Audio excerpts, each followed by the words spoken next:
Hey guys, welcome back to part 2 of my DIY cobblestone road video. Um, Before I go any further, I want to thank everybody for the comments and the messages I got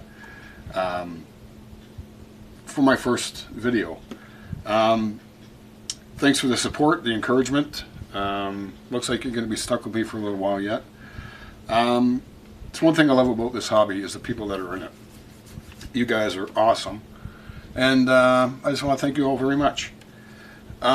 This is actually the second time I've filmed this part. Last night, I started filming and I wanted to show how I take the plaster cast out of the mold. Well, I ran into a problem I never had before. I couldn't get the plaster out of the mold.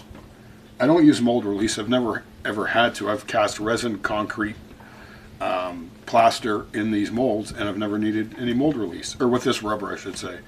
I ended up breaking the piece into about 1,000 pieces, so I suspect that my rubber has gone off because I ended up making a couple more castings. This mold I made about a month ago, and the original mold I made a year and a half ago. I had some problems getting the plaster out of this one as well. So I think my rubber's gone to junk. So I'm going to try this one again and see if it works.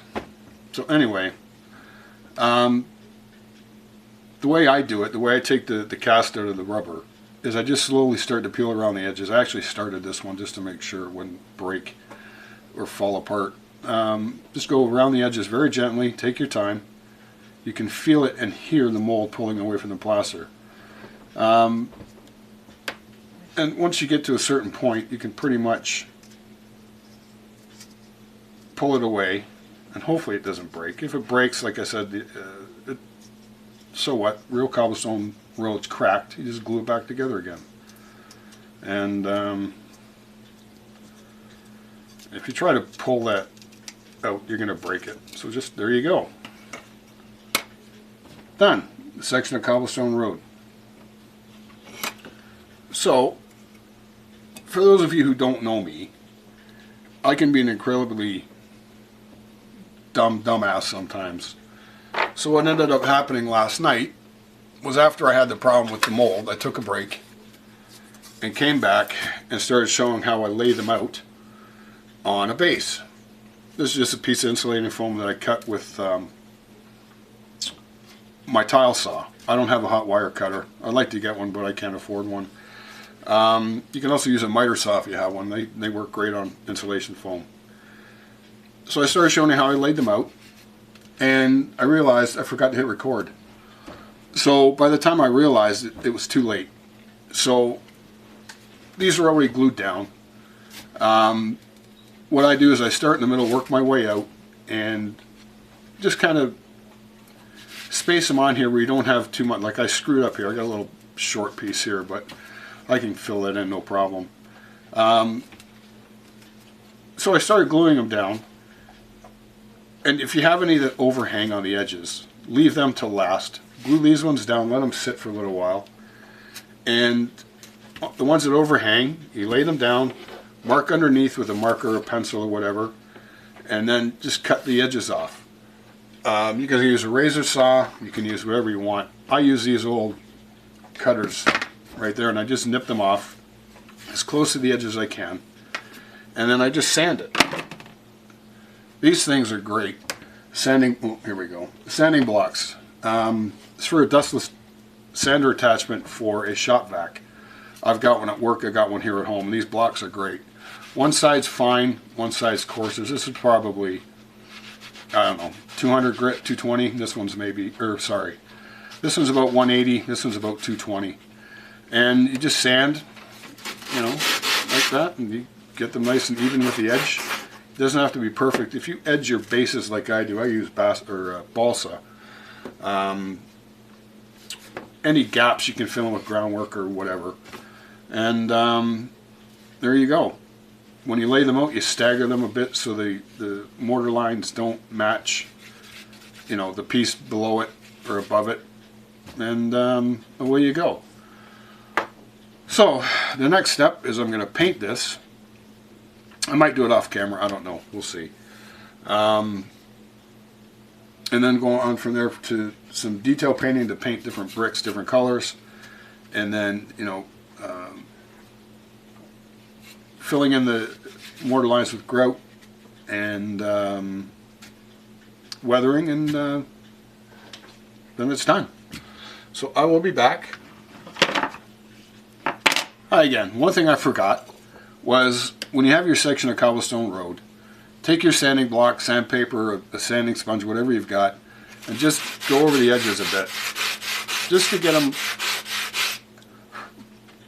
pretty straight, pretty even, because you're going to be butting them up against each other. You don't want too much of a gap. If you got a little bit of a gap, no big deal. And then, you know, just do each side and do the bottom, just to get them fairly flat. And you know, if they're one piece, or oh, shit, I just broke it. If one section is a little higher than the other, I wouldn't worry about it. It doesn't have to be perfect. If you want to make it perfect, it's entirely up to you. I don't like making things perfect because to me, imperfection is perfect. So there you go. And like I said, if they break like that, or how did it break that way? Just glue it back together again with some PVA, and you can fill in the crack with some plaster or filler or whatever, or just leave it. Like I said, real cobblestone roads crack, especially in areas where they get really, really cold winters because the ground heaves. So I just leave it. I think it looks more realistic that way, but again, it's your road. You can do with it whatever you want. Alright guys, I'll be back. Okay, hey guys, I'm back. It's Saturday, February 4th. It's 6:15 or something like that. So I went ahead and painted this last night. I was going to record it, but I've been battling this damn chest cold for a couple of months. It'd be coming and going and coming and going. And it came last night. Just as I was about to start recording, I started getting a coughing fit and I couldn't stop. So I didn't want to subject you to all of that, so I just went ahead and painted it anyway. I think our weather had part to do with it. Yesterday was one of the coldest days we've had so far this winter. When I got up for work at 6:30, it was 19 below 0 Celsius with a wind chill of, I think it was like 25 below 0 Celsius. So yeah, it was a pretty cold day. Riley didn't even want to go out for his walk. We got as far as the end of the driveway. He looked at me with this look like, I'm done with this shit. Let's get in the house. He did his business and we came right back in. So what I ended up doing was giving it a coat of a gray. And I used, where are we here? Craft acrylics. And I thinned it with a DIY thinner. All it is water, alcohol, flow improver, and some retarder. It works great with Craft Acrylics, Tamiya, Viejo Reaper Acrylics, Mission Model paints, and I've used it with Stano Rez. So for you out there who say, oh, you have to use a certain paint brand's thinner, well, no you don't. It worked great.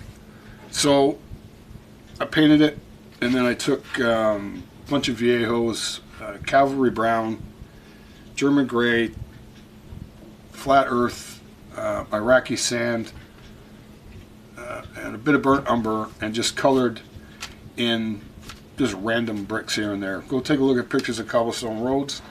In Europe, they come in all shapes and sizes and colors. You can leave it all gray. You could even go with more colors on this if you want to. I just kept it pretty simple. So it's all dried, ready to go. So what the next step is to fill in all the grout lines and a few of the casting voids. So I use grout. You could use plaster, you could use fine sand, like chinchilla sand. You could even use dirt. Now, I know a lot of people use dirt to make mud and other groundwork effects, but I've never heard anybody really say anything about putting it in the microwave or the oven first. And the reason I bring that up is because many, many years ago, I knew a guy who used dirt to make mud on a diorama, and he noticed about 2 weeks later that a couple little sprouts of grass started growing through his groundwork. So yeah, you never know what's in the dirt that you pick out of your garden. So it wouldn't hurt to nuke it or put it in the oven. I don't know how long you would do it for. I'm sure if you Google it, you can find out. So I just take my grout, put it on fairly heavy.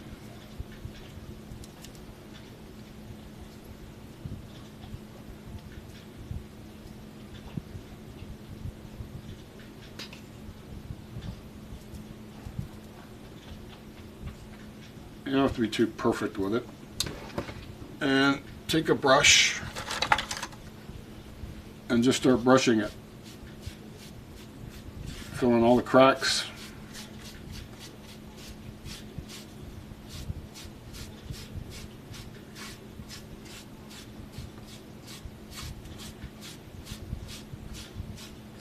Actually, we've had a fairly decent winter here. We haven't got whomped with snow like we have the last few winters. It's been fairly cold at times. Like this past week was one of the coldest weeks we had. It was pretty cold over Christmas. But we haven't had a whole shitload of snow. We've had 3 significant storms. And we've only got about maybe 15 centimeters each time. That's about 6 inches. I live in Hamilton, Ontario, Canada, for anybody who is interested. But yeah, areas around us have got killed with snow. But we've been pretty lucky. But yesterday, it was cold enough to test your frosticles. It was that cold. That wind chill bites right through you. Anyway, so once you have everything filled in, like I said, you don't have to be too perfect. Brush diagonally across to get all the excess off. And again, you can leave it once you get to a certain point, or you can keep going. It's entirely up to you.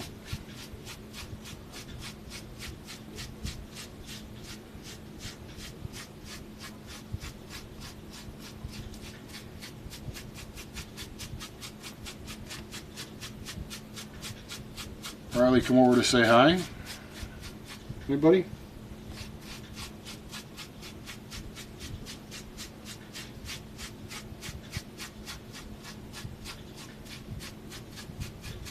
So once you're done, or to the point you like it, you're satisfied with it, let's get rid of this excess.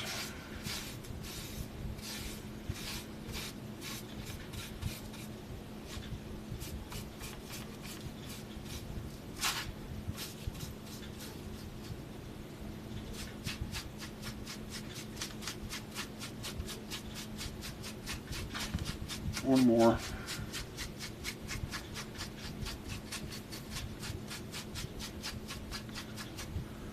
And then what I do is I take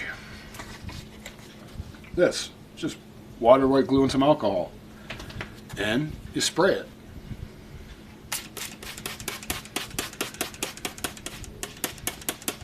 And that's it. You gotta let it sit for a couple hours before so it dries. And if you want, once it's dried, you can go back over it again with more grout or sand or whatever you're using. And there you go. I'll be back when it's dry. See you in a bit, guys. Okay, hey guys, I'm back. It's a few hours later. It's actually more than a few. It's I shot that last part about, what, 6:30? It's now about 20 to 1 in the morning Sunday. I'm a night hawk. I was doing a little bit of work on building a Dragon Tiger 1. My build desk is just right over there. With ATAC Zimret. I never used it before, not bad. Pretty brittle, but if you're careful with it, it goes on pretty easy. I just wish all the pieces would fit. Anyway, so the grout's nice and dry, and you know, at this stage you can go back and reapply a little bit of grout or dirt or sand or whatever you used. But it looks pretty good. So what I do next is, this is my master wash. It's mainly sepia. I like using sepia for 99% of my washes. It's a very versatile color. If you don't have sepia, you can mix black and raw or burnt umber. Ivory black for more translucent, or Mars black for a more opaque wash. So just go in and give it a wash and get in all the cracks and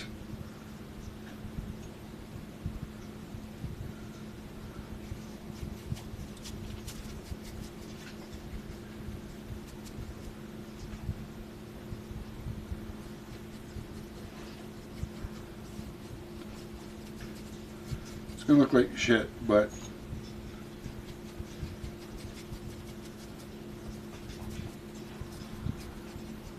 we'll fix that with highlighting. And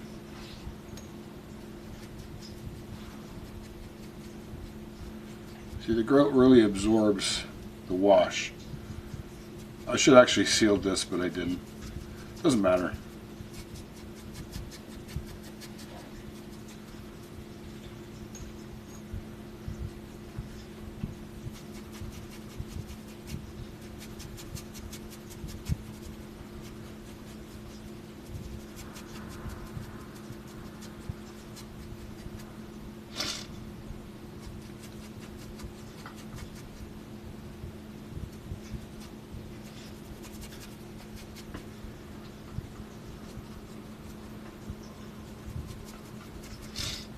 If you miss any spots, especially in the grout lines, you can come back and do that later. You don't have to be too perfect for this.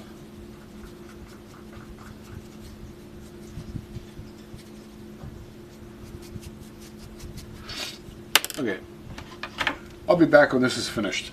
Okay guys, I'm back. Couple things I forgot to mention in the last little segment. I call this my master wash. All I do is when I make washes, any I have left over, I throw them in here. And two, you don't have to use sepia. You can use any color you want. I like mine to be, my roads to be really dirty, gritty. But you can use a lighter colored wash. You can use whatever you want. And then what I do once the wash is down, I take a cheap makeup sponge, just gently go over the top, just to kind of blend things in a little bit.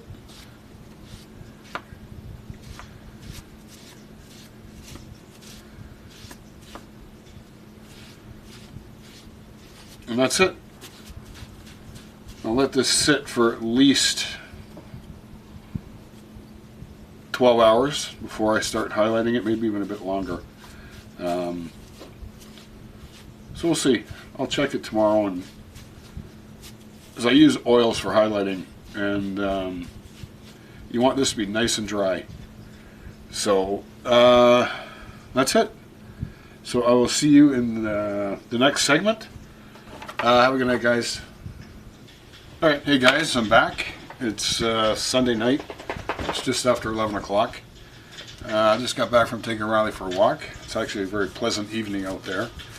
It's about 4 degrees, 3 degrees Celsius. 31 degree difference in temperature from Friday.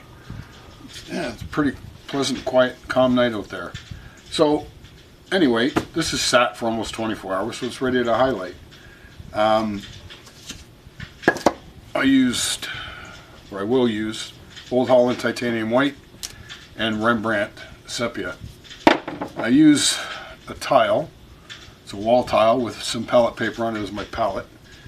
I don't remove, and I see a lot of people do this, I don't remove the linseed oil from my oils for 2 reasons. One, I don't like the consistency of the paint once the linseed oil is gone. And 2, linseed oil is a binder. If you take the linseed oil out, it makes your oils more fragile. So I'll just mix up a little bit of the sepia with some of the white, and I'm not really highlighting each individual, well I am, but I'm not, into each individual brick. I'm highlighting the tone that was left by the wash. So that's why I'm using sepia, because that's what I use for the wash. I like to build my highlights up in 2 or 3 different layers, and I like to use flats, in this case of filbert, to do my highlighting. And when you unload your brush, I see a lot of people use paper towel, kitchen towel. Kitchen towel and paper towel have a lot of lint in them, and it can transfer to your paint. So I use lint-free rags. I bought an entire 10-pound bag at my local hardware store about 5 years ago for 10 bucks. It'll last me forever. It's the best thing I've ever used for removing the paint off your brush, and no lint. So I just start in one corner and start gently highlighting. Just laying down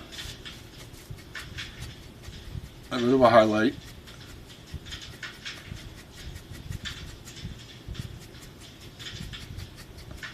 Actually, I should have made that a bit lighter.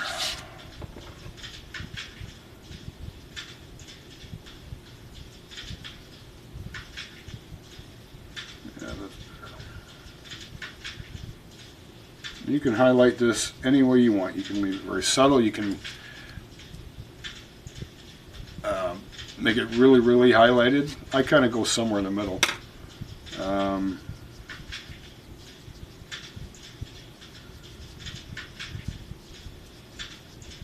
I'm not a very high contrast highlight guy, if that's what you want to call it. So just start. We'll start bringing out some of the detail.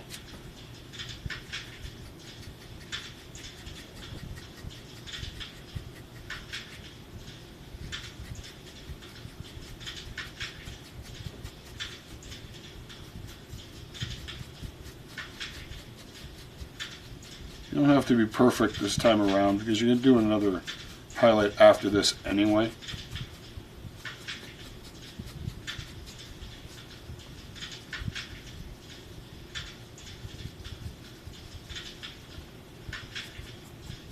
Keep unloading. You don't need a lot of, when you're using oils, you don't need a lot on your brush. A little bit of oil goes a very long way.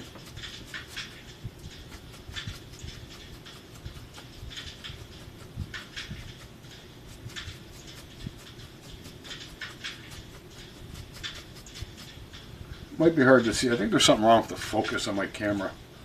I don't know what's going on with it, but so I'm going to finish this off, and I'll be back. And we're back. The highlighting is done to the point where I like it. You can go with more highlights if you want. You can use whatever colors you want for highlighting. Just because I use sepia and white doesn't mean you have to. You use whatever looks good to you. So I'm going to call it for this. I'm going to do another video on groundwork, I think, and I'm going to use this base because I think I'm going to use this for my tiger, and that takes up most of the road. When I do the groundwork, that's when I do some more detailing on the road. I might add some little tufts of grass in between the bricks, maybe a little bit of moss. You know, fuel stains, oil stains, grime, pigments. But it's your road. Do whatever you want with it. You can leave it like it is. There's nothing wrong with it. You can add a little bit of like forest scatter, a little bit of debris, maybe a branch. It's up to you entirely. So I hope you enjoyed my 2-part DIY cobblestone road. It wasn't perfect. It was a little bit of a mess at times, but I hope you got something out of it. So I want to thank everybody for watching. Again, thanks for all the comments and the messages I got on part 1. And like, subscribe, leave a comment, or not. It's entirely up to you. So, thanks very much, guys, and we'll see you soon. Something I forgot. I'm not sure what my next video is going to be. The groundwork video, it might be a while because I want to finish the tiger first. Depending on how the tiger turns out, it'll dictate how I do the groundwork. I might do a winter scene, I'm not too sure. Anyway, I've got a few ideas for my next video. I think I'm leaning more towards brush care and brushes in general. It's a topic I see come up from time to time in a few of the groups I belong to on Facebook. So I'm going to show you how I do it. I'm pretty OCD how I take care of my brushes, and I just want to share a few tips and tricks on brush care. So that'll probably be my next video. It won't be until the weekend. I got a pretty busy week at work. We got renovations going on. It's going to keep me pretty busy, and I'll probably be too tired at night to do any videos. And I want to do some work on the tiger. So I want to get the Zimmerit finished and then continue on with the build. So hopefully I'll see you next weekend. Have a good one, guys. Take care.